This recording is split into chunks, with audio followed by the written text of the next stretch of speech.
Entonces, el aporte del día de hoy se centra básicamente en el CPA como el guardián de la integridad de la profesión en estos momentos, ¿verdad? Enfrentando los riesgos de prevención de lavado de dinero en Nicaragua, ¿no? Esta parte que estamos revisando el día de hoy o haciendo el aporte tiene relación con la guía que estableció o que determinó la UAF y que mandó a los sujetos obligados y que la vamos a compartir con ustedes sobre la guía y las tipologías que han sido determinadas por las últimas sentencias o las sentencias del año pasado. Y cómo se ha distribuido el riesgo de lavado de dinero en Nicaragua a través de la relación de la sentencia y las profesiones existentes o los sectores obligados y los sectores obligados, ¿no? Entonces, en ese sentido, vamos a ver el primer punto que es, vamos a desglosar los hallazgos de esta evaluación de las guías y las tipologías presentadas por la UAF, cómo impactan directamente en el ejercicio contable, ¿verdad? Sobre todo en el trabajo que realizan los CPA en Nicaragua. Entonces, vamos a ver cuál es el impacto de las tipologías y que deben de ser tomadas en cuenta o evaluadas al momento de hacer la debida diligencia. Este concepto de debida diligencia es un concepto universal, ¿verdad? Que es el conocimiento del cliente y se establece a través de un formato que busco información de mi cliente para conocer quién es desde el punto de vista de la identificación y la verificación de su identidad. ¿Qué hace? ¿Cuál es la actividad económica que realiza? ¿Verdad? Determinar efectivamente el comportamiento transaccional de este cliente, porque a partir de ahí existe un proceso de monitoreo. Y tercero, ¿por qué viene a buscarme como CPA a mí? Esos son los tres aspectos que tienen que preguntarse y contestarse cuando se hace una debida diligencia. Dentro de este análisis también vamos a ver los sectores más vulnerables de especial observancia, es decir, con los cuales me puedo vincular y con los cuales puedo también tener un riesgo reputacional en el caso de que no pueda, digamos, identificar correctamente los factores de riesgo. Y luego los servicios contables que están vinculados con las tipologías actuales, ¿verdad? Entonces, el documento base con el que nosotros hemos preparado este aporte es las guías y las tipologías que ha determinado a través del análisis de las 44, 45 sentencias del año pasado y que tienen relación directa con las actividades que hace el CPA y principalmente con la identificación de su cliente en la debida diligencia, ¿verdad? Eso es lo que vamos a estar explicando en esta sesión.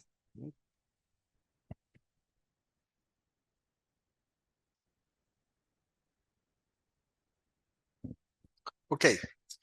En Nicaragua las tipologías afectan a la debida diligencia de la siguiente manera.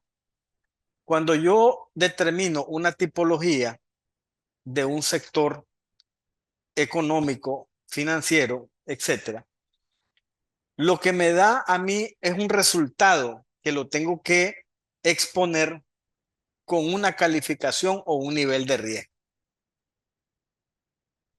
¿no? Es decir, yo como profesional independiente, lo que tengo que hacer es tener conocimiento de cuáles son las tipologías actuales, de cómo se está moviendo lo ilícito en el país. Y tengo que tener datos y estadísticas que me permitan a mí tener observancia en límites superiores e inferiores del movimiento económico y que no me asusten algunas cosas. Vamos a ver ahí cómo se ha comportado la masa monetaria en estos últimos años. Entonces, la debida diligencia lo que nos va a permitir es determinar el nivel de riesgo con el que yo contrato con un cliente y el tipo de operación que él está haciendo conmigo. Ese es el objetivo fundamental. Y las tipologías sirven como indicadores para mejorar los métodos de prevención y de detección, que es a lo que nosotros estamos obligados como profesionales independientes. Prevenir, detectar y reportar. ¿No? Y entonces, en este sentido, si el perfil del cliente coincide con patrones como el uso de testaferros o negocios de fachada, el CPA debe elevar una calificación de riesgo de bajo a medio o de medio a alto. ¿No? Y a la vez crear un proceso de monitoreo continuo. Aquí hay un tema antes de entrar al análisis de las medidas intensificadas. En el tema de la determinación del riesgo, es importante determinar si en esta parte tomo la decisión de atenderlo o no. Porque algunos colegas CPA dicen, no atiendo clientes de alto riesgo. ¿No? Entonces los descartan. Pero para los colegas que su apetito al riesgo es un poco superior, dicen, yo sí lo voy a atender. Entonces, cuando se da la decisión de atender a clientes de alto riesgo, efectivamente hay que crear medidas de debida diligencia intensificada. ¿No? Y esto tiene que ver, por ejemplo, con el proceso exhaustivo de información solicitada. Ya no es solo la cédula de identidad, ya no es solo la constitución del negocio, el apoderado del representante legal, sino que hay que ir más allá, ¿verdad? Profundizar en los aspectos de legalización. Ahora, aquí tenemos que, en este caso de la debida diligencia, colega, aunque nosotros como profesionales independientes nos tomamos, ¿verdad? Prácticamente todos los riesgos, pero la debida diligencia no es un proceso único, es un proceso que abarca más allá otras disciplinas, donde tienen que involucrarse asesores o abogados, tecnología, por lo menos esos dos aspectos son importantes. Sin embargo, con el conocimiento actual que tenemos, pues hacemos una debida diligencia apegada a lo que establecen las leyes y las normas, sobre todo las que están, digamos, directamente relacionadas con la profesión contable. Y en la página del colegio están los perfiles de debida diligencia para poder, ¿verdad?, hacer este proceso y establecer las medidas cuando es intensificado. Entonces, lo primero es identificar cuáles son los riesgos asociados y luego dar ese proceso de monitoreo, completar la información. Y esta información está determinada en las normativas del colegio. ¿Qué es lo que debo solicitar a mis clientes? Tanto persona natural como persona jurídica. Y a partir de la solicitud de cliente, determinar los factores de riesgo y que estos factores de riesgo a través de una plantilla de Excel, ¿verdad?, me pueda generar a mí una calificación de riesgo, ¿no? Ese es el propósito de esto. Luego, en este proceso de monitoreo, pues hay un tema de actualizar la información. Y la actualización de la información tiene que ver con los niveles de riesgo. Aunque en la normativa del colegio no existe, digamos, o está limitada la periodicidad de acuerdo al nivel de riesgo, ¿verdad? Si es alto 6 meses, si es medio 1 año y si es bajo 2 años. Entonces, pero siempre que exista, por ejemplo, un cambio de actividad de uno de nuestros clientes, tenemos que actualizar el perfil. O hay un cambio importante en la generación de sus ingresos, también tenemos que cambiar y actualizar el perfil. No tenemos que esperar que el momento llegue hasta los 3 años cuando ocurren estas señales, digamos, de alerta, como puede ser un cambio de actividad económica o la generación de 2 o 3 veces los ingresos que estaban reportados anteriormente cuando se hizo la evaluación de la debida diligencia. Y a partir de ahí, pues se determina la detección de las señales de alerta vinculadas a estas tipologías que obliga a la actualización inmediata sin esperar los plazos que habíamos establecido o los plazos ordinarios que mantiene, digamos, la normativa del colegio, que es de 1 hasta 3 años. Y luego, y luego en este proceso, definir o determinar si la continuidad de negocio, ¿verdad?, sigue. Ante un hallazgo importante que coincida con las tipologías analizadas, el CPA debe decidir, gestionando sus propios riesgos, si inicia o mantiene o termina la relación de negocio. Si no ha comenzado y solo está en el proceso de inicio, aquí lo que hay que tener cuidado es con la confidencialidad. Este cliente no puede ser alertado, ¿no? Y este es prácticamente el proceso de la debida diligencia. En este punto, pues, es instar a que nuestros colegas utilicen este formato, el formato que tenemos en la página del colegio que se llama perfil de debida diligencia, ¿verdad? Lo pueden descargar, es editable porque ustedes pueden de alguna manera parametrizar sus niveles de riesgo. Más adelante vamos a estar viendo su uso y su aplicación, ¿no?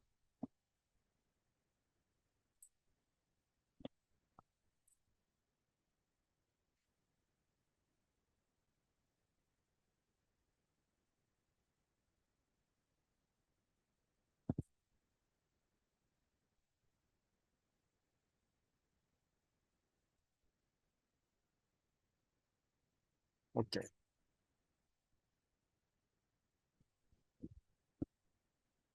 ¿Dónde estamos ahorita? Esto, como les digo, viene de un informe que acaba de compartir la unidad de análisis financiero con todos los sujetos obligados. También se los vamos a compartir con esta presentación. Esto es un resumen de lo que se encontró en ese informe. No todos los sectores son iguales. Según los hallazgos encontrados, como les digo, a través del seguimiento y la clasificación de las sentencias emitidas en el año 2025, el lavado de activos se ha centrado en áreas específicas que requieren observancia especial, ¿verdad? En este sentido, estas sentencias se centraron directamente en el orden monetario.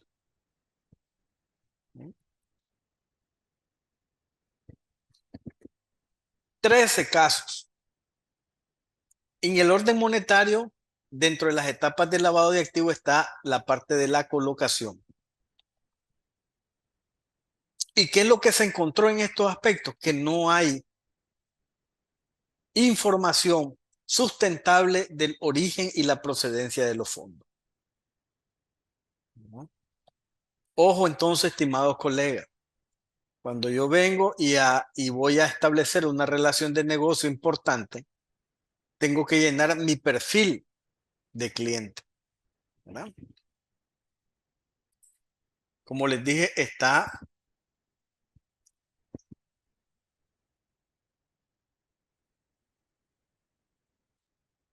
en la página del colegio y es descargable. Es decir, ¿qué es lo que me mandatan? Tengo que tener este formato que está de acuerdo a la normativa actual del colegio. Este formato tiene que cambiar evidentemente porque ha dado un giro, ¿verdad? La parte normativa. Entonces, ¿qué me interesa? Viene un cliente a mí y yo tengo que llenar este formato. Ahora, ¿por qué traemos a colación este punto y estamos relacionando con la guía? Porque dentro de las supervisiones hay debilidades en el aspecto, uno, de que no lo tienen lleno o no lo han utilizado. Y dos, a veces está incorrectamente llenado, ¿verdad? Entonces, este perfil tienen que llenarlo. Este es un perfil para persona natural, ¿verdad? ¿Qué le pide el primer? No, todo lo que son los datos personales del cliente, ¿no?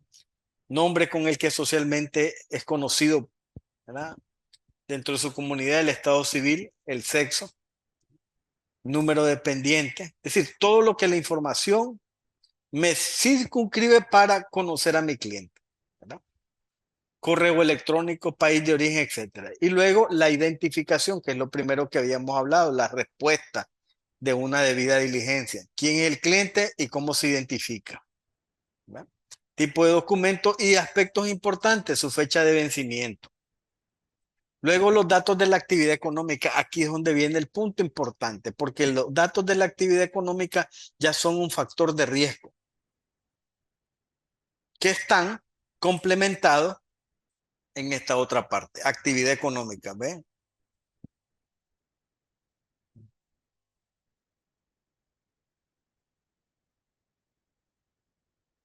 Y aquí pues establezco. Esto, como les digo, va a tener que hacer una modificación, porque en la norma del colegio viene estrictamente como está establecido aquí. Y pone la categoría del cliente, si es un empleado, si tiene negocio propio, si es un estudiante, si es un ama de casa, si es un jubilado, etcétera. Y luego la ocupación. Factor de riesgo, profesión, actividad económica y profesión, ¿verdad? El nombre del lugar, la dirección. Si hay sitio web, pues se determina el sitio web. Y también se solicita los datos del cónyuge, ¿no? Prácticamente la misma información que se solicita al cliente. Luego, los datos legales de la actividad económica. Tipo de documento, matrícula RUC, matrícula de alcaldía, país que lo emite, número y el número de registro y la fecha de vencimiento. En algunas situaciones esto ha pasado de que no está actualizada en el caso que lo piden, o en el otro no lo tienen. Y lo más peligroso es cuando existen, digamos, cuota fija, ¿no? Certificación de estados financieros para abrir una cuenta y evidentemente lo hacen a través de cuota fija. Delicado, ¿verdad? Eso, muy delicado eso. Y luego la información acerca de la relación que yo como CPA voy a tener con mi cliente, ¿no? ¿Qué tipo de relación va a ser? De negocios, de remesa, etcétera. Como les digo, esto tiene que variar porque estos factores de riesgo todavía pues no están tan apegados a la profesión que se realiza, a las actividades profesionales que se realizan, sino que en algunos casos, por ejemplo, dice usted, ¿para qué es mi relación? Voy a solicitar un préstamo, voy a abrir una cuenta de ahorro, voy a vender un activo, voy a hacer transferencias de fondos. Entonces, eso es lo que hay que llenar. Efectivamente, todas estas cosas son editables. Ah, voy a sacar un préstamo, solo le doy un clic aquí. ¿Verdad? Y el tipo de relación que hay de negocios con el CPA. ¿Qué es lo que voy a hacer con él? Si es compra-venta de bienes inmuebles, administración del dinero, administración de cuentas bancarias, organización y contribución para la creación, operación y administración de cuentas y la creación o administración de personas jurídicas u otro. En este caso, si el colega dice, no, yo lo que voy a sacar un préstamo, aquí es que indicar otro. Es para el trámite de un préstamo. Pero si ya el colega, por ejemplo, habla de una relación de negocios y me está diciendo a mí que es administración de dinero, porque va a tener firma librador, entonces la situación ya cambia.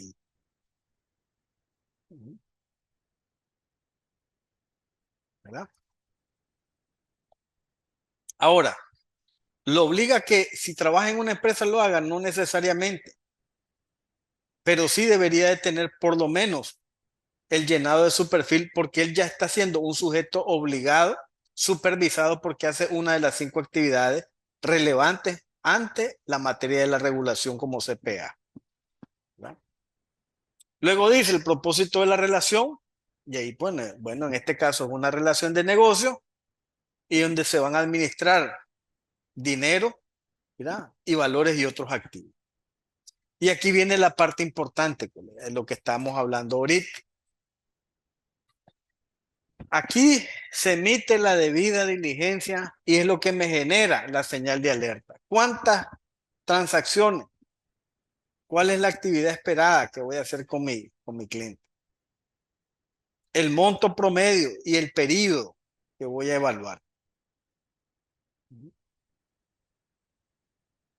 Entonces tengo que tener un dato específico porque todo lo que pase en un porcentaje puntual muy alto en esto ya me va a generar una señal de alerta.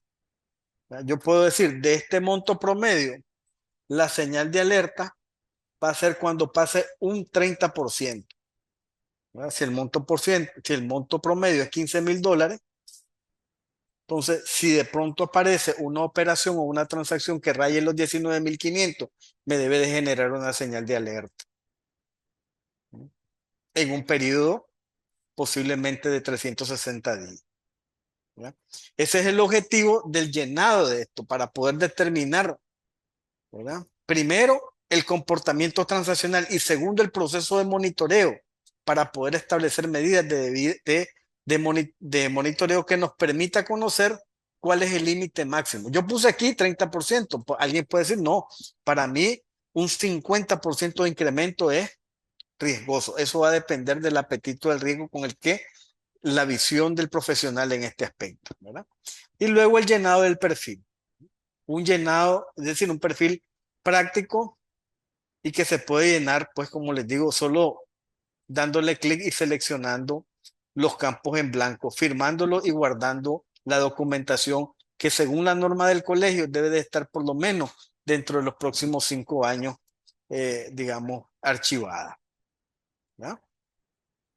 Y aquí pues la firma, la primera vez tiene que firmarlo el cliente, la persona natural. Estas debidas diligencias están en la página del colegio y se usan cuando yo voy a hacer relación con mi cliente. Y si ya tengo una cartera, pues tengo que actualizar toda la información que tengo con mi cliente. Este formato es aplicable a la persona natural. Pero también tenemos personas jurídicas.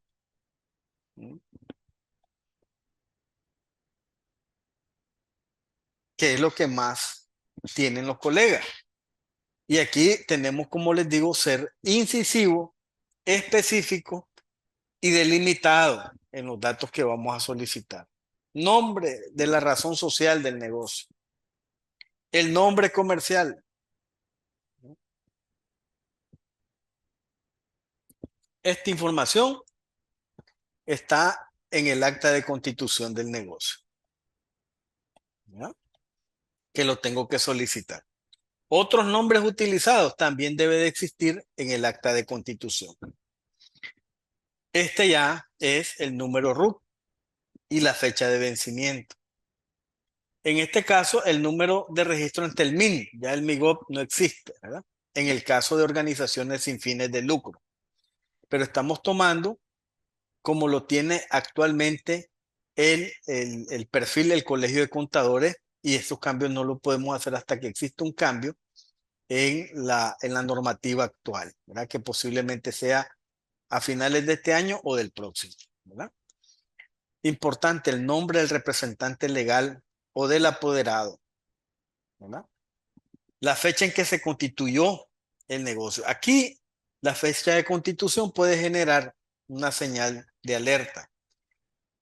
Un negocio grande, una fecha de constitución reciente puede generar una señal de alerta que tengo el aspecto de buscar cómo influir o buscar más información, ¿no? Los datos registrales y la fecha de inscripción para las sociedades mercantiles y el certificado del beneficiario final para las personas jurídicas. Esto hay que agregárselo aquí, el certificado del beneficiario final, ¿no? Luego, la dirección de la casa matriz, el país, el departamento, el número de teléfono y información que está relacionada con el negocio. Vengo a la evaluación más importante, la junta directiva. Los nombres de la junta directiva, la nacionalidad que tienen estos directivos, la identidad que me están presentando y su número, el cargo que ocupa, si es socio, sí o no, porque hay directivos que no tienen el nivel de rango societario, y el porcentaje accionario. Recuerden que a partir del 25% hay una evaluación exhaustiva de quién al final es el beneficiario final en este aspecto, ¿verdad? Y así sucesivamente para todos los directores, administradores o socios, ¿verdad? Luego, el medio de identificación del representante legal de la persona jurídica, el tipo, la fecha del país de emisión, el número de registro y la fecha de vencimiento. Y el dato sobre la actividad económica. Y aquí se circunscribe. Por ejemplo, si un cliente me dijera que tiene una cobertura regional, información, conocer si importa o exporta, si es generador de divisas, porque eso ya me pone o me incorpora un factor de riesgo adicional, ¿verdad? Y el perfil de las operaciones, si es al detalle o al mayoreo, y las zonas geográficas de donde opera. Y aquí evidentemente que empieza un problema con un dolorcito de cabeza. Conocer el monto de las ventas mensuales equivalentes, dólares o córdobas. Esto es un poquito difícil porque no todos los clientes están dispuestos a ceder información como tal, ¿no? Se vuelve un poco quisquilloso, pero hay que buscar la manera. Entre más grande es la operación, entre más largo es el contrato en el que es un cliente recurrente y no habitual, tengo que tener acceso a esta información, porque el nivel de contagio se vuelve, digamos, más relevante, porque estoy continuamente revisando a mi cliente. Y luego, ¿cuáles son sus principales clientes? ¿Verdad? Y conocer el nombre o la razón social, por lo menos de tres: el tipo de identificación, la identidad y la dirección. Y de sus principales proveedores: nombre, la razón, la identificación y la identidad. Y después la descripción detallada de las operaciones que realiza en el país, y esto solo aplica a las personas jurídicas constituidas aquí o domiciliadas en el extranjero. También la información requerida para operar, la entidad que lo registra, el número y el tipo de registro, la fecha de vencimiento y la fecha de registro. Y la información siempre acerca de la relación que hay con el CPA. Normalmente aquí sí vamos a tener información más relevante, posiblemente con un tipo de relación que sea dentro de las actividades que son sujetas a supervisión. Una de las 5 o varias de las 2 o más de las 5 que son supervisadas, ¿verdad? Puede ser la creación, operación o administración de personas jurídicas, ¿verdad? Delicada esa parte, porque se tiene que certificar información que se va a presentar para la inscripción del negocio. Y es posible que esa información llegue a las manos de un regulador en materia de prevención de lavado, ¿verdad? Entonces, ese llenado tiene que ser, ¿verdad?, realista, efectivo, ¿verdad? Y conocer a su cliente, porque hemos tenido clientes que de alguna manera han tratado de influenciar a sus CPA, a sus colegas contadores, para, digamos, hacer actos incorrectos de manipulación de cifras, etcétera. Eso es inaceptable, eso es inadmisible. Primero por un tema de ética, ¿verdad?, profesionalismo, y por otro, pues, detectado ese error, se murió la profesión contable para este colega, ¿verdad? Igual que el anterior, se espera el número de transacciones y el monto promedio. De aquí está el proceso de monitoreo que yo hago efectivamente como profesional independiente. Y luego solo me queda la firma. Estos son formatos para llenarse. Pero la parte que más importante de esto es determinar qué factores son determinantes para establecer mi nivel de riesgo. Y este nivel de riesgo está en esta parte, en estas tablitas, estas 7 tablas que están organizadas aquí, y de las cuales solo hay que seleccionarlo. Tipo de persona es jurídica, negocio propio. Esto que está aquí son las asignaciones de riesgo. Las asignaciones de riesgo, desde el punto de vista metodológico, pueden tener alto, medio o alto: 1, 2, 3, 25, 50 o 100. En este caso lo hicimos 25, 50, 100. Y en otros le ponen 100, 200, 300. Eso va a depender del enfoque metodológico. Por eso dijimos que estas tablas eran editables, ¿no? Entonces, ¿qué actividad económica hace? Hace transporte. Todo esto está de acuerdo con la información que se ha recabado del sector en cuanto a la relación y a la vulnerabilidad que existe en materia de lavado de dinero, ¿verdad? Pero como les digo, son editables. Ustedes pueden tener tal vez otras cifras y efectivamente, pues, cambiar el detalle. Luego, los servicios ofrecidos. Le voy a hacer, por ejemplo, trabajo de cumplimiento tributario, pero además le voy a hacer asesoramiento de custodia de dinero y de cliente, ¿no? Y este cliente es nacional y no está vinculado a ninguna persona expuesta políticamente. Y supongamos que fuese un cliente recomendado y que viene del lado de Jinotega. El valor de ingreso determinado es mayor a los $10,000. Todo esto es editable. Si usted lo llena, digamos, cualquiera de las dos plantillas, el nivel de calificación le dice este cliente tiene un nivel de alto riesgo. Y es donde venimos aquí. ¿Verdad? El objetivo de hacer la debida diligencia. Primer punto, la determinación del nivel de riesgo. Y una vez que ya tengo esta determinación, pues voy al proceso de determinar mis medidas. ¿Cuáles van a ser? Pedir más información. Algunos clientes podrán ser, digamos, más pacientes en dar información y otros posiblemente sean reacios a darlo. Pero de acuerdo a esta eventual o a esta determinación del nivel de riesgo, ustedes tampoco pueden arriesgarse a un contagio y deberían de ser un poco más severo o austero en solicitar más información.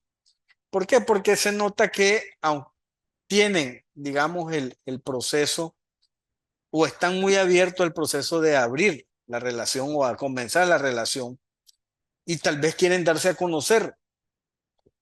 Y estas cosas a veces pasan por debajo, pero en este proceso y en este marco regulatorio, tomando en cuenta, ¿verdad? La tendencia que llevamos de cumplimiento técnico y efectividad en el programa nacional del país, esto se va a volver cada vez más duro.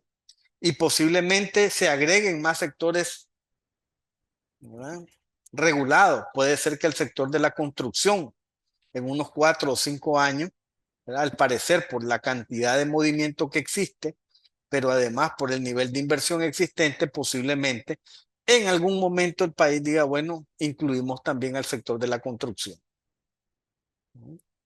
Entonces, el objetivo es fundamental, determinar el nivel de riesgo a través del llenado del formulario y la aplicación de los factores de riesgo.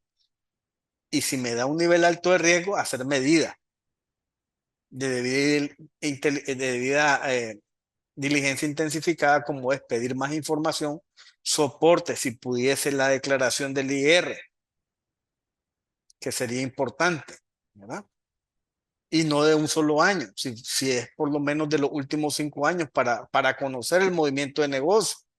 Imagínense un negocio que en los últimos 4 años ha perdido o que viene de picada en las ventas.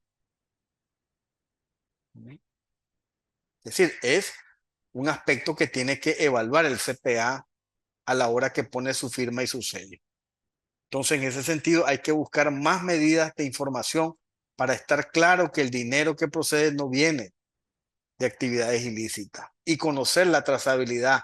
El problema de la trazabilidad es que solo queda a veces a nivel de cuenta, aunque ya usted dice, bueno, en el banco ya está la cuenta, seguramente ahí hicieron su debida diligencia para conocer el origen de los fondos.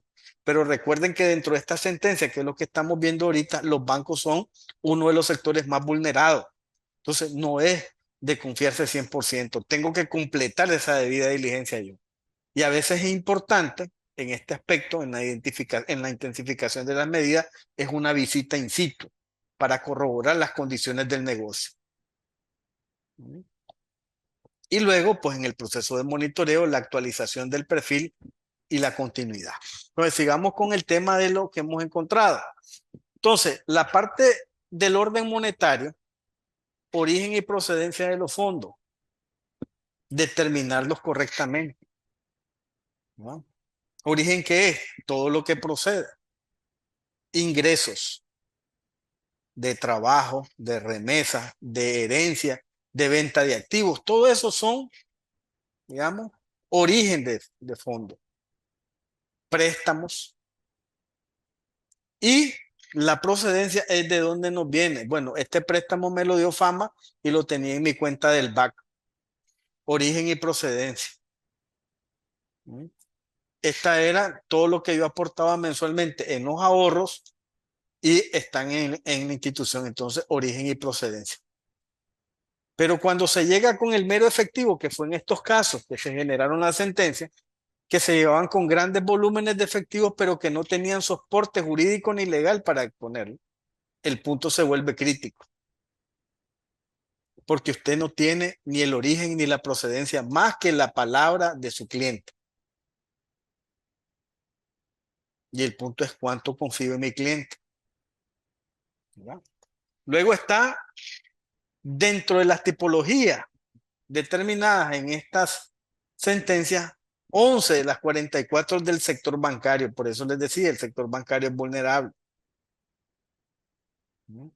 Ya una vez que entra ese dinero, se estratifican los fondos y es difícil darle rastreo,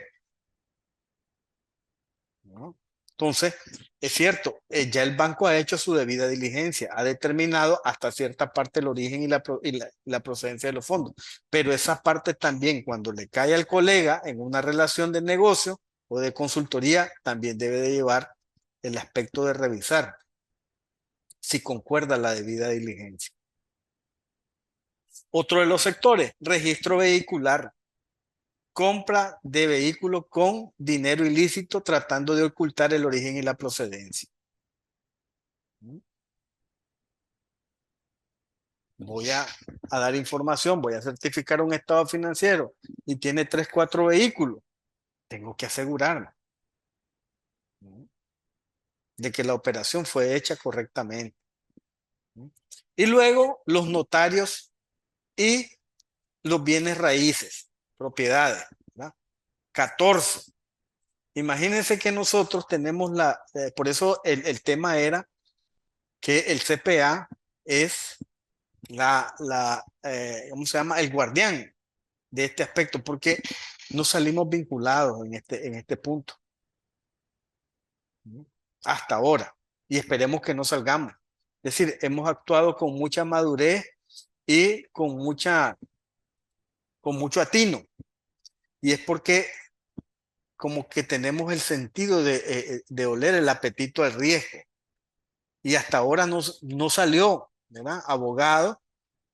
Salieron abogados y notarios, pero dentro de esta sentencia no aparecieron todavía contadores públicos, aunque sí aparecieron algunas fallas integradas, como es, por ejemplo, de que algunos colegas que eran contadores de instituciones estaban certificando los mismos estados financieros, que es incorrecto y además está normado por el colegio que no debe ser, se estaban dando ese, pero no había vinculación con actividades ilícitas. Entonces, esas prácticas hay que descontinuarlas, ¿verdad? Yo sé que a veces es por un tema de costo, pero no puede un CPA que es contador de una institución certificar también el estado financiero. Eso lo tiene que hacer alguien externo. En el caso de los notarios, pues el punto fue la utilización de la profesión para la constitución de sociedades de fachada, ¿verdad?, y la venta de bienes raíces, ¿no? Entonces, si yo tengo o ya conozco, ¿verdad?, este tipo de riesgo de los sectores, tengo que tener todavía más cuidado y más revisión a la hora de determinar un diagnóstico o un informe sobre eso.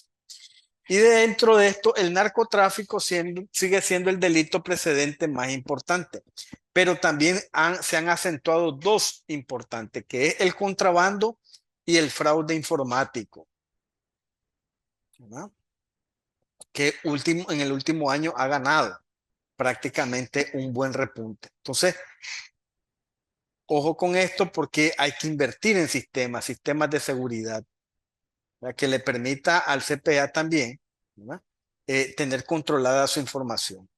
Es importante, pues, dependiendo del nivel y el alcance, tenerlas en hojas de Excel o en programas ofimáticos, pero es mejor tener en este aspecto el tema de seguridad. El uso, el uso a veces muy liberal de la inteligencia artificial es un poco peligroso, porque es información que usted está subiendo que está alimentando modelos de datos, pero además información que puede caer en manos de cualquier persona, ¿verdad? Entonces también en este aspecto se tiene que proteger tanto el CPA como la empresa con el uso de estos medios digamos, de procesos o de extracción de información que dé un límite para que no se vean expuestos a un fraude informático, a tener información, ¿verdad? Imagínense subir una data de cartera, por ejemplo, ¿verdad? A la inteligencia artificial, automáticamente se convierte en vulnerabilidad. Cualquier persona puede tener acceso a ese punto. Es decir, no es seguro 100% el uso de la inteligencia artificial para estas cosas. Y que ha sido lamentable que se ha usado de alguna manera liberada, ¿no? Y ahí se ven colegas, por ejemplo, que responden en estas últimas revisiones, responden sus eh, hallazgos de auditorías con el uso de la inteligencia artificial. Peligroso, ¿verdad? Entonces, esto por eso asienta que el fraude informático, ¿verdad?, ha tenido un mayor repunte en estos últimos años, ¿no? Entonces hay que tener un poco de cuidado. Entonces, en este contexto de la guía que establece la UAF en estas sentencias y en esta tipología, el término de orden monetario no se refiere a una institución en especial, sino a la integridad del sistema de circulación de moneda en el país, ¿verdad?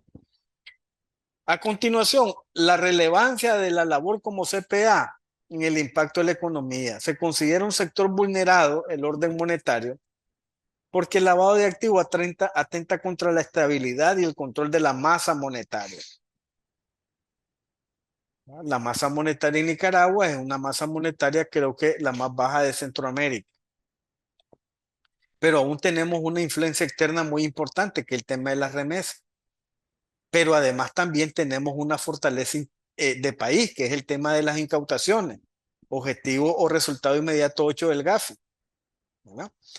Entonces, ese punto puede llevar a un exceso de liquidez. Ayer, por ejemplo, revisaba las estadísticas de la Superintendencia de Bancos y solo para darle un dato aquí,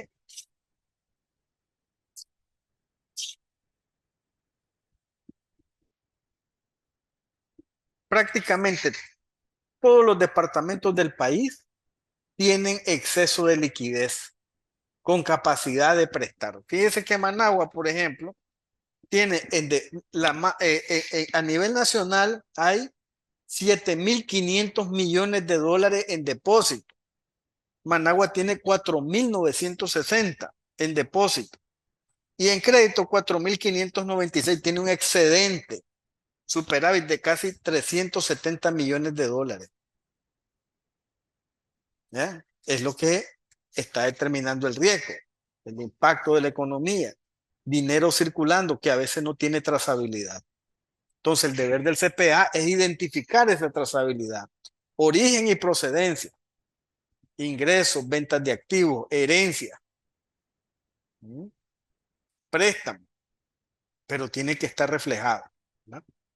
¿Por qué? Porque nos lleva a la otra parte, la fase de la colocación, que fue la parte del orden monetario que vimos. El estudio vincula el orden monetario específicamente en la primera etapa del lavado de dinero, ¿no?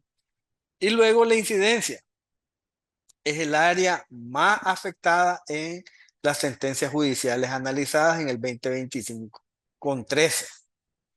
Entonces, el punto es que en el llenado del perfil, en la relación de negocio con mi cliente, determinar correctamente el origen y la procedencia, porque es lo que me va a permitir a mí disminuir el riesgo del orden monetario, ¿verdad? Y después, esta parte de la guía establece el modus operandi. Esta afectación ocurre cuando se intenta introducir las grandes cantidades de dinero en efectivo de origen ilícito del flujo financiero legal para darle esa apariencia legítima. Entonces, aquí el modus operandi puedo tener una medida como es la visita in situ. Hay negocios en Managua que están abiertos por años, abiertos desde el punto de vista, entre comillas, porque cuando usted va están cerrados. Yo he visto no un par, varios negocios que tienen años de estar operando, mantienen una fachada, lo mantienen pintado, limpito, pero ahí no hay cliente. Y deben de llevar contabilidad. Entonces hay que tener cuidado en eso, ¿verdad? ¿Qué? Porque ese modus operandi solo se puede determinar correctamente si hago una visita in situ. Por eso es importante que dentro de las medidas de debida diligencia se integre, intensificada, se integre una visita in situ. ¿Cuáles son los servicios contables que se vinculan a estas tipologías? Bueno, la normativa del colegio y la guía de la UAF revelan que ciertos profesionales son más susceptibles a ser utilizados en los esquemas de lavado. ¿Y cuáles son? La creación y la administración de personas jurídicas, que es lo que ya hablábamos cuando miramos el llenado de la fichita, estrechamente vinculada a la creación de negocios o sociedades de fachada. Importante la revisión documental. Yo sé que ahora los colegas son más cuidadosos en la revisión. Por eso lo vemos que no aparecemos en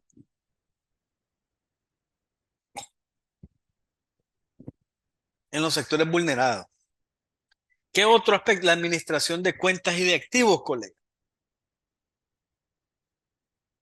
Usted firma, usted tiene autorización para pagar y movilizar efectivo. Tanto tiene que identificar, en la relación tiene que identificar la persona que tiene esa potestad, que a veces no es ni el representante legal, ¿verdad? Y la otra parte es cuando el CPA es administrador de cuentas y de activos. En estos dos puntos se vuelven automáticamente factores de alto riesgo, ¿verdad? ¿Por qué? Porque están relacionados con el uso de productos financieros para realizar transacciones de dinero ilícito. Ahí se presentaron 6 casos, pero que están directamente relacionados con el tema de la notaría, ¿verdad? Todavía no nos impactó a nosotros, por lo menos los que están registrados como colegas en el colegio. También la organización de contribuciones para empresas es un riesgo vinculado a la inversión de capital de origen desconocido. Tengo que conocer de dónde proviene el dinero. Y si viene de un paraíso fiscal, ahí hay que tomar la decisión de la continuidad de la relación.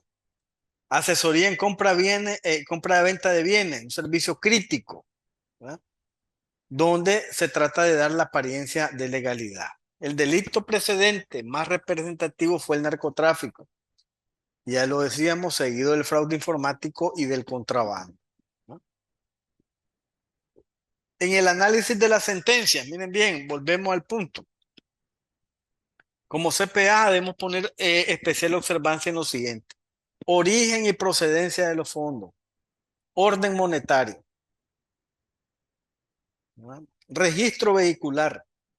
Y esto es por las relaciones que viene un autolote que me va a solicitar a mí, ya sea una auditoría o una revisión o una certificación de los estados financieros.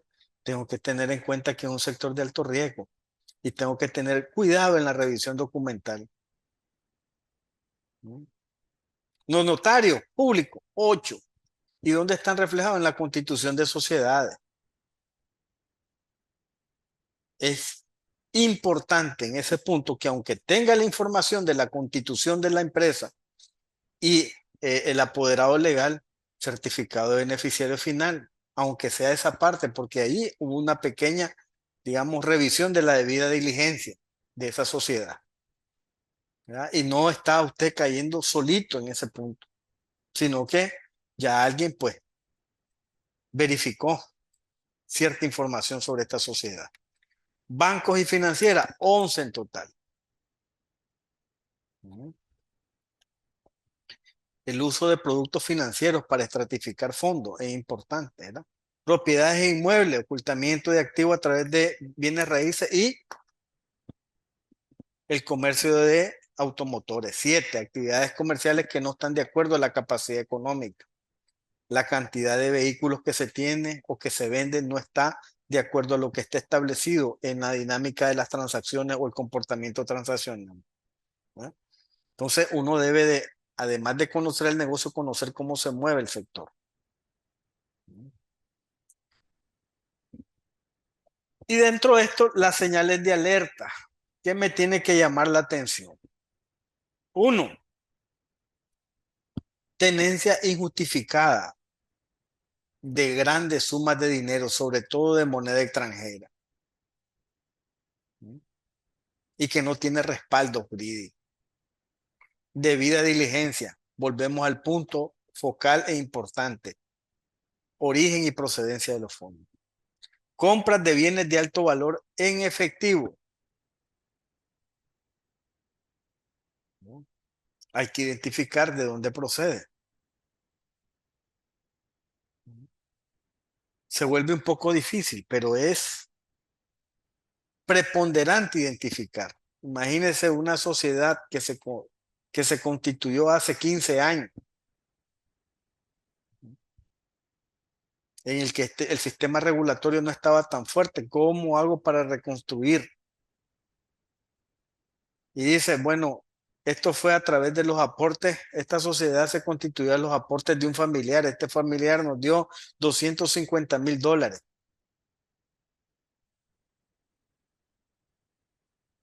¿Cómo se hace? Y si el familiar falleció,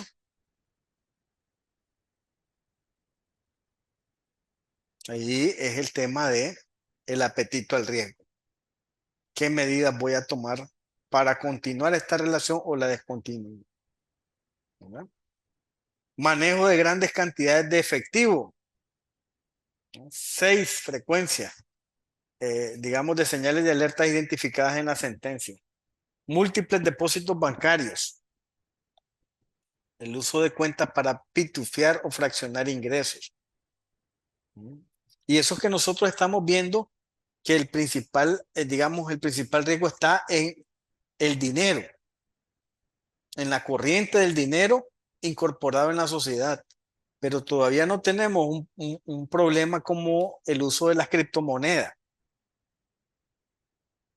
que ese sí ya vendría, imagínense un país con un bajo nivel de cultura bancaria y agregarle todavía el fenómeno de las criptomonedas, todavía es más difícil el aspecto de la debida diligencia. Traslado de dinero no justificado, transporte físico de dinero sin documentación soporte, uso de billetes de baja denominación y traslado de dinero de billetes pequeños para evitar su rastreo. Entonces, le está diciendo al CPA, vean, tiene que identificar el origen y la procedencia que corresponden a la trazabilidad del dinero. Si está en una cuenta bancaria, hay una parte avanzada, pero también usted tiene un papel de confirmar la información determinada en esos datos. Si tiene un préstamo, también hay un conocimiento del cliente previo, ¿no? Y es importante irlo detallando. Présteme la tabla de amortización, présteme su soporte de score crediticio. Imagínense que un score crediticio de -8, de -4, de -2 debe llamar la atención porque ese score crediticio me dice que esta persona no ha tenido experiencia con el uso de financiamiento y le dieron un monto considerable. Entonces tengo que hacer mi análisis, ¿no? Y pedir de alguna manera información que me logre a mí, ¿verdad? Imagínense el comportamiento de un cliente que sus ventas en los últimos 5 años van a la baja, que tiene un score crediticio bien bajo y que le han dado una fuente de financiamiento grande a través de una microfinanciera. Son señales de alerta. Es por eso que se establecen estas frecuencias de sentencia. Y es que tenemos que tener los factores de riesgo bien identificados.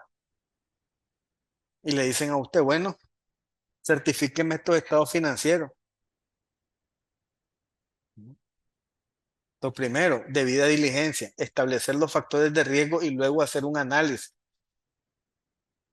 ¿no?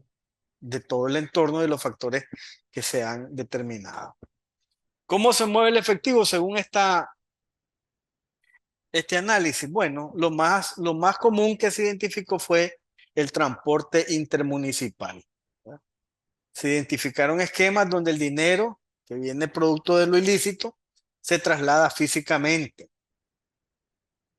No hay origen, no hay trazabilidad o ocultamiento domiciliar. En varios casos, el dinero obtenido de actividades ilícitas se utilizó para adquirir bienes que luego se ocultaron en viviendas particulares, ¿verdad? Se hizo más pequeño, compré oro, compré plata y la guardé en mi casa. ¿Mm? El otro aspecto que llama la atención son el uso de billetes de baja denominación. ¿Mm? 5, 10, 20 dólares. Señal persistente de traslado interno de fondos bajo la modalidad del ocultamiento, ¿verdad? Y la alteración del transporte en la infraestructura de los medios de transporte para ocultar. Es decir, en algunos talleres se hacen modificaciones para meter dinero, o como se puede también meter drogas ahí, ¿no? Entonces, esta parte es importante conocer el esquema de dónde viene. Por eso siempre se recalca el guardián de la profesión contable. Tenemos que reforzar la debida diligencia. Y dentro del reforzamiento, además de toda la información que se solicita al cliente, el origen y la procedencia de los fondos. Recuerden, origen tiene ingresos, préstamos, venta de activos, herencia, pero soportado.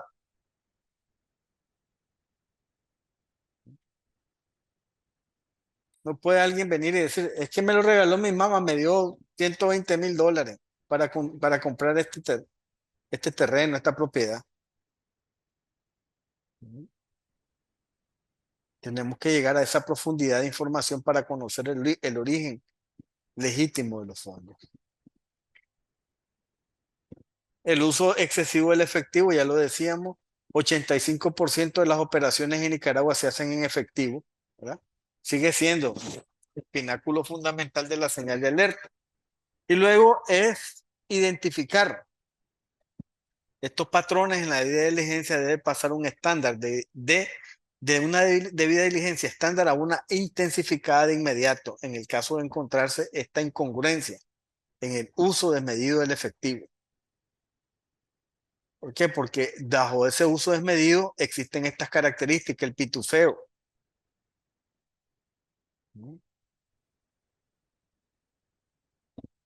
Ah, volvemos al punto, estoy analizando una institución microfinanciera que tiene múltiples depósitos realizados a través de puntos de pago.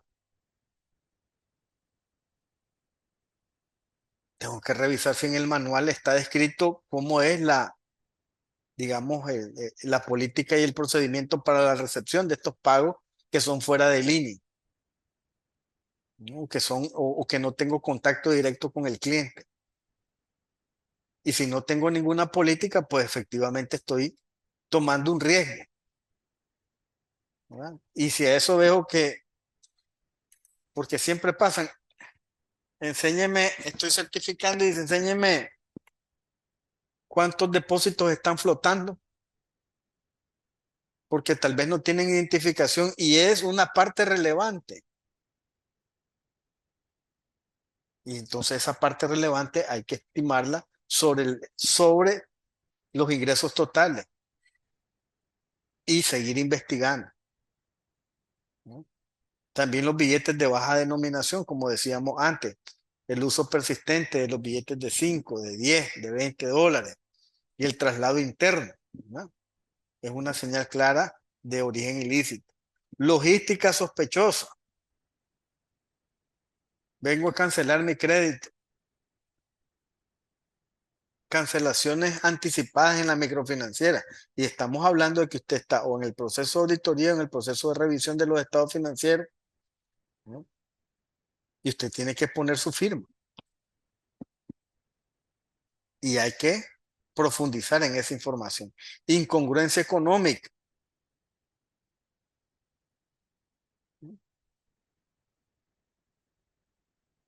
Es decir, empresas que mueven grandes cantidades de dinero. Revisa usted y dice, aquí tengo un socio que es este facilitador de fondos que estoy revisando aquí en los pasivos de la institución. Y según su perfil integral genera una venta promedio de 3 millones de córdobas al año y viene a ponerme 8 o 9 millones de córdobas de aporte o de financiación. Incongruencia económica. Revisar el perfil del auditado, del que estoy revisando para poner mi firma. ¿No? Entonces, estos aspectos son importantes tomarlos en cuenta a la hora de la relación entre el CPA y su cliente. ¿No?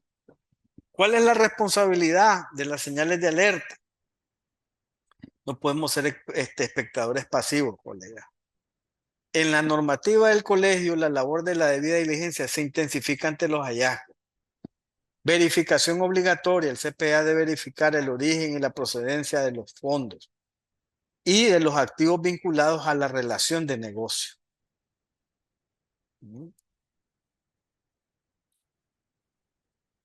Es la naturaleza. Activo vinculado a la relación del negocio. Es como una institución financiera, por ejemplo, que diga que su mayor cantidad de ingresos vienen por otros ingresos. Pero si esa no es su actividad principal, su actividad es la recuperación de cartera y sucede en algunos casos. Solo que esté saliendo una institución microfinanciera o financiera es que puede tener, digamos, más ingresos en otros ingresos, ¿verdad?, que los generados por la cartera propia o la cartera de crédito, o excepto que hayan vendido un activo, ¿verdad?, que era representativo, pero eso debe de llevar a un nivel de análisis, a, como dice allí, verificación obligatoria, ¿verdad? Otro aspecto, monitoreo transaccional. Debe analizar si las operaciones son incongruentes con el perfil económico y la transacción del cliente. Reporte de operación inusual. Detecto señales de alerta. Es importante establecer un reporte de operación inusual y enviarlo al colegio para su evaluación. Y no tener un problema más adelante. Elaborar un perfil integral. Toda sospecha debe quedar documentada en el perfil de conocimiento del cliente. Especialmente aquellos si son ingresos declarados y no coinciden con el estilo de vida o de operación de la institución. ¿Verdad? Datos de interés. La normativa exige que toda la documentación soporte de estas tareas se conserven por al menos 5 años, ¿no?, concluida la relación del cliente.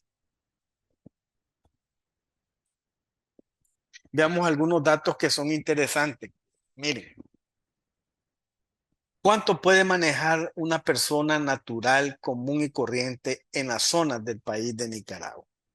Este dato lo estimó o lo determinó la Superintendencia de Banco.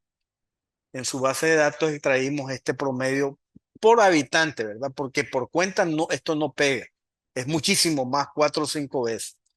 Pero es porque de pronto puede llegar alguien y preguntarse uno cuánto es lo que un ciudadano común y corriente puede, de acuerdo a las estadísticas nacionales, andar en efectivo. Miren bien, el promedio de ahorro por región en Managua es de $3,128. Si no podría ser una señal de alerta a alguien que de pronto yo tengo ahorros por $2,500. Sí, pues posiblemente por ahí el estadístico nacional me está diciendo que por ahí puede andar. Pero si me dicen Matagalpa y Jinotega, $2,500 cuando el promedio es de 468, tengo que tener ahí un poquito de ojo, de revisar cómo ha sido el proceso de acumulación y la trazabilidad de esos ahorros, ¿no? O que me lo digan de la costa Caribe, que son $300 prácticamente, ¿no? Es decir, esto está muy vinculado al uso o la bancarización. Managua prácticamente tiene la mayor cantidad de sucursales de instituciones financieras y de bancos. Entonces, estos datos me pueden dar una luz que me permitan a mí identificar qué realmente es una señal de alerta. Y el ciudadano que me dice, común y corriente, no estamos hablando de los cuentavientes, porque esto, como les digo, es, digamos, es un incremento como de 3 o 4 veces la relación. En la presentación que les envíe se los voy a mandar por cuentas en promedio, no por habitante. Aquí está por habitante. Lo que un ciudadano común y corriente puede andar como techo máximo en sus en ahorro, ¿verdad? Y que no debería de generarme una gran señal de alerta, ¿verdad? Por otro lado, lo que reciben de préstamo, aquí es lo que tienen de liquidez propia, como recurso propio, y aquí lo que reciben de préstamo. En promedio por habitante, ¿verdad? $3,000. 3 y 3, en Managua, $6,000 es posible, ¿verdad? De que un ciudadano, pues, lo tenga. Las estadísticas lo corroboran, ¿verdad? Pero ya en los demás departamentos, si ustedes se fijan, está muy por encima del promedio. Hay una disminución, es decir, se concentra demasiado dinero en la capital. Entonces, si ustedes hacen, ¿verdad?, operaciones que tengan, digamos, la zona geográfica, por ejemplo, en esta parte de aquí, en estos criterios, Managua está calificada de alto riesgo. Bien, 100 puntos. Recuerden que el alto es 100, el medio es 50 y el bajo 25. Entonces, ¿por qué? Porque efectivamente es una zona de concentración, es un lugar donde pasan 3 de las 5 rutas principales del narcotráfico y se supone que hay logística, hay dinero ilícito que está recorriendo también la economía, ¿verdad? Entonces, por eso en ese aspecto. Pero también hay exceso de liquidez.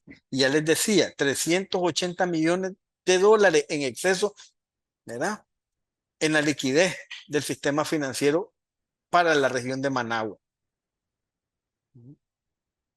Y cuando ese dinero sale de las instituciones bancarias, pues evidentemente es volátil en el seguimiento. Entonces hay que tener medidas para poder identificar correctamente dónde salió del BAC, pero cuál fue su recorrido. Con proviene, ¿verdad? Y de qué valor fueron esos bienes. Entonces, estas estadísticas nacionales nos permiten a nosotros también identificar el modelo de operación, ¿verdad? Esta ha sido la evolución de la base monetaria, como les decía, es bien pequeña. Tenemos una economía que mueve 2,320 millones de dólares. Pequeña.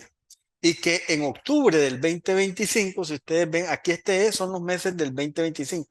Miren cómo subió. ¿Por qué? Porque vinieron los 2 mejores meses del año, cuando se acercan los aguinaldos del sector público y del sector privado.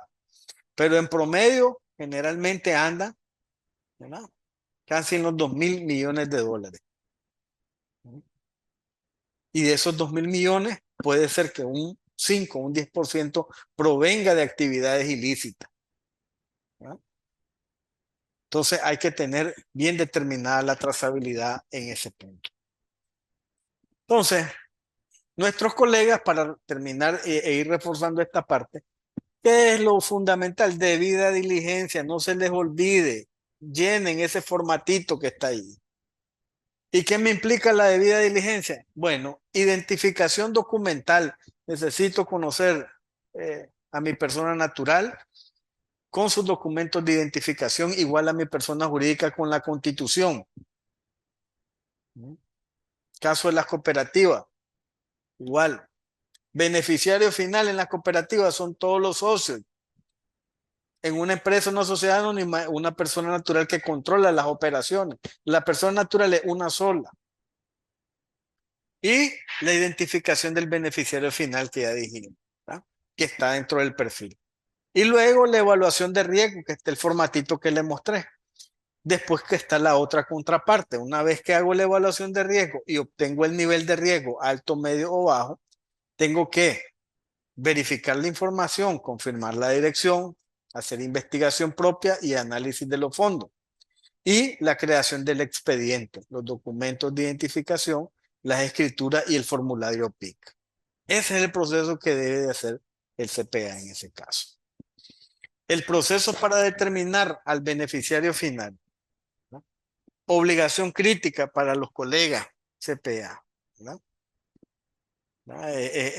Permite conocer quién ejerce el control real sobre los activos o las decisiones de un cliente. Recuerden, certificado del beneficiario final para las sociedades mercantiles. Y según la normativa, la definición del beneficiario final se considera beneficiario final a la persona o la persona natural, el beneficiario final es siempre una persona natural en cuyo nombre se realiza una operación. Las personas o las personas naturales que en última instancia poseen o controlan a una persona jurídica. A veces no hay que dejarse engañar que por la estructura accionaria, ¿verdad? Puede ser que tenga el 25 o el 30%, pero realmente es quien toma las decisiones más importantes. Por eso este proceso de observación y de entrevista es importante llevarlo a cabo al momento de la relación de negocio, ¿verdad? Procesos para identificar el beneficiario final. La titularidad directa o indirecta. Identificar a las personas naturales que ejerzan el control mediante la propiedad, ¿verdad? Estamos hablando de participación accionaria de más del 25%. El seguimiento a la cadena de titularidad, si el dueño es del 25% o más es otra persona jurídica, el contador debe rastrear quién controla esa segunda entidad usando el mismo umbral del 25% y continuar sucesivamente hasta llegar a conocer a la persona natural que está al final de la cadena. Control por otros medios. Si existen dudas sobre quién ejerce el control o no se puede determinar su propiedad, el CPA debe realizar un análisis para determinar quién controla la entidad por medios distintos a la titularidad de las acciones. Y para cerrar este ciclo, el cuarto factor sería los puestos administrativos superiores. Si después de agotar los pasos anteriores no se logra identificar a la persona natural, el CPA debe tomar medidas para verificar la identidad de quienes ocupan los cargos administrativos de mayor jerarquía y ver quién exactamente tiene la función de movilizar dinero sin previa autorización, ¿verdad? Casos especiales, personas jurídicas no mercantiles. En el caso de entidades que no son sociedades mercantiles, se consideran beneficiarios finales a quienes tengan el control según sus estatutos.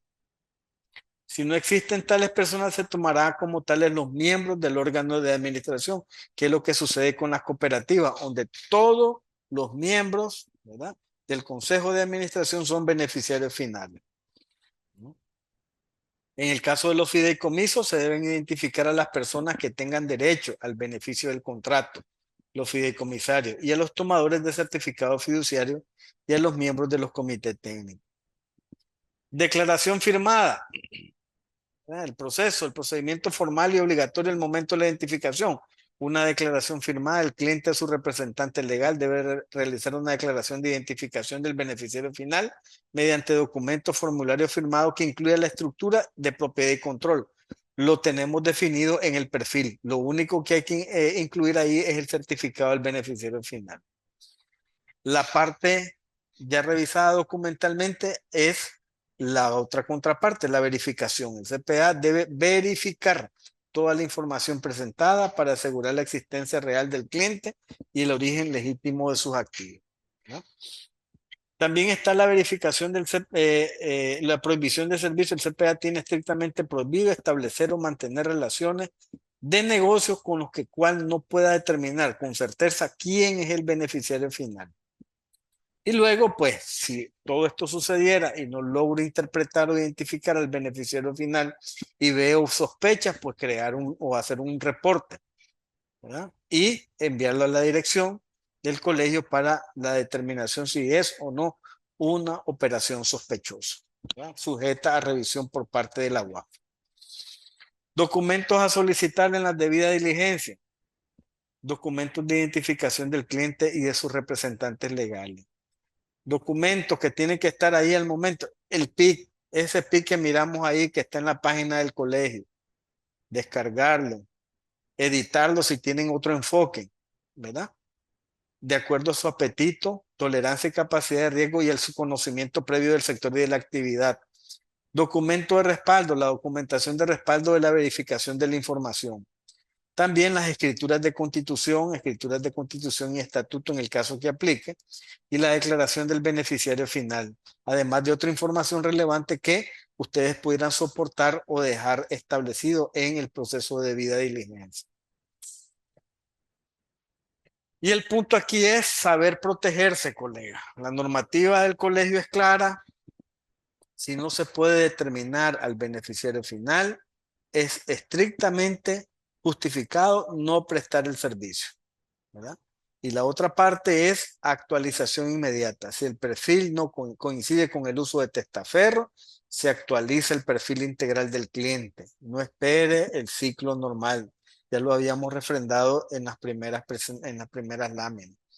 Y lo otro es el reporte de operación inusual ante sospecha fundada, emitir un ROI a la dirección del colegio. Y después el archivo y la conservación de registro, al menos por 5 años, una vez finalizada la relación con el cliente. Bueno, hasta aquí es la presentación. No sé si hay dudas, preguntas o inquietudes que podamos abordar. Espero que, digamos, hayan, eh, de acuerdo a la temática, comprendido, ampliado un poco el tema de la importancia de la debida diligencia y cómo esto hasta ahora nos ha llevado a un fortalecimiento como profesión. No aparecemos en esta sentencia y eso ha sido un logro, ¿verdad? Que es básicamente logrado por la ética y el profesionalismo que la profesión contable tiene en sus colegas. Y esperemos que siga así hasta el próximo año. No sé si hay preguntas, Roque.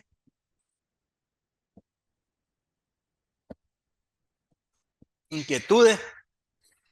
Vamos a ver, preguntas y respuestas. Dice Edwin Salmerón, ¿es común el uso en Nicaragua de testaferro? Sí, es común, es muy común, Enrique. Miren, la figura del testaferro no es que sea ilícita, es legal, pero debe de ser considerada formalmente, ¿verdad? Y debe de estar, digamos, bien establecida jurídicamente. ¿Qué le pasa esa información por el uso de testaferro? ¿Cuál es uno de los productos que no es un producto bancario, que es muy utilizado con el testaferro? Los fideicomisos. Entonces se usa. Y a veces en una crisis, como la que tenemos en algunos países, ¿verdad? Se usa mucho la figura del testaferro. Fíjense que en el caso de los papeles de Panamá, lo que sobresalía era el uso del testaferro. Nicaragua, aunque fue uno de los países con menos información, 11.000 páginas, tenían los informes de Panamá. La conducta fundamental de la constitución de las sociedades fue la constitución de sociedades de fachada y el uso de testaferro. Entonces no es algo usual. No crean que es algo inusual o que aparentemente no puede establecerse aquí. También dice Eden, con respecto al sector de compra y venta de vehículos, existe una normativa de regulación prudencial de los distribuidores de vehículos usados, la número 04-2025, pero ¿qué tanto le están dando cumplimiento el ente regulador, el Departamento de Registro de Propiedad Vehicular, lo establecido en la normativa, y a la UAF cómo le estará dando seguimiento a este sector? Porque la teoría es una cosa y la práctica es otra. Totalmente de acuerdo, licenciado Enrique. Vea, se suponía que iba a haber una división importante, y ya usted lo comentaba, el tema de el tema del reglamento, ¿verdad? Porque es un reglamento lo que se estableció. Pues todavía ese proceso de hacer la regulación y la supervisión ha quedado así, en dos aguas. La regulación en parte de la policía y la supervisión, sobre todo en materia de prevención del lavado en la UAF, ¿verdad?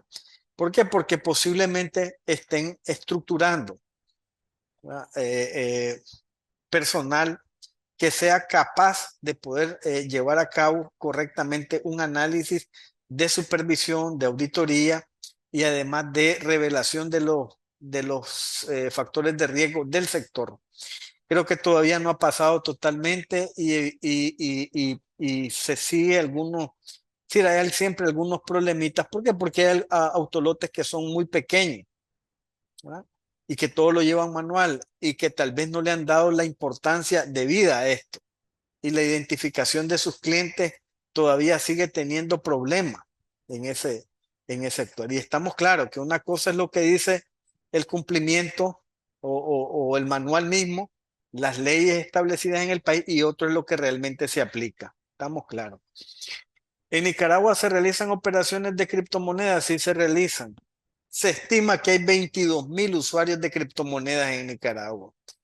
Ahorita lo que hay es una ley de proveedores de servicios virtuales. Evidentemente que esto está en un proceso, pero todos los usuarios que actualmente utilizan plataformas externas, que son plataformas riesgosas en el sentido de que no se conocen quiénes son los que están detrás.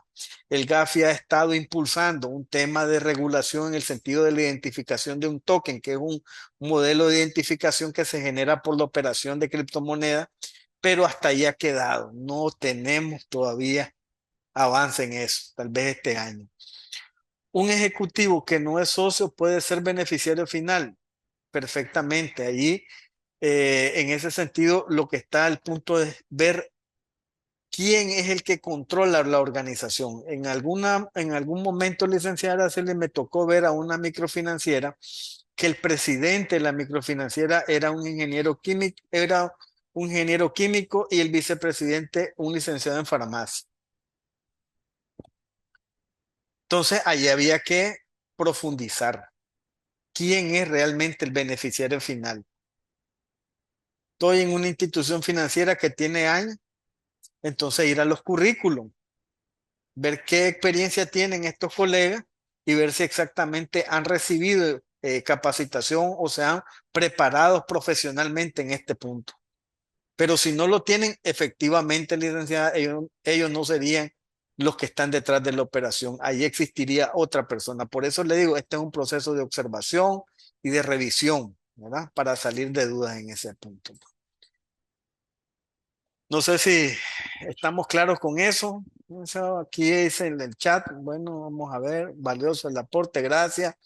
De acuerdo con el cumplimiento del tema, sin embargo, sería bueno que el Estado apoye más al colegio. Es un tema muy delicado porque si hablamos del Estado, entonces ya vamos a tener una intervención más fuerte por parte del Estado en temas de control, de auditoría, y efectivamente hasta ahora pues hemos tenido una conducción adecuada en la actualización de política, ¿verdad? No sé si hay algunas preguntas adicionales. La presentación se las voy a compartir. También les voy a compartir el informe de la UAF para que lo tengan ahí y le den una revisión importante, mi estimado colega, hacer debida diligencia, porque en algún momento van a llegar los procesos de supervisión y esos procesos de supervisión van a solicitar esos perfiles integrales que sean totalmente actualizados y llenados correctamente, ¿verdad? Si no hay preguntas, si no hay inquietudes, pues llegaríamos hasta el día de hoy, agradeciéndoles como siempre su integración y su conocimiento. Recuerden que esto aplica para educación continua, estas 2 horitas que tuvimos ahorita, ¿verdad? Entonces, muchas gracias y sería en otra ocasión. Recuerden, ahí están los formatos de debida diligencia. Hay que hacerlo. Muchas gracias entonces.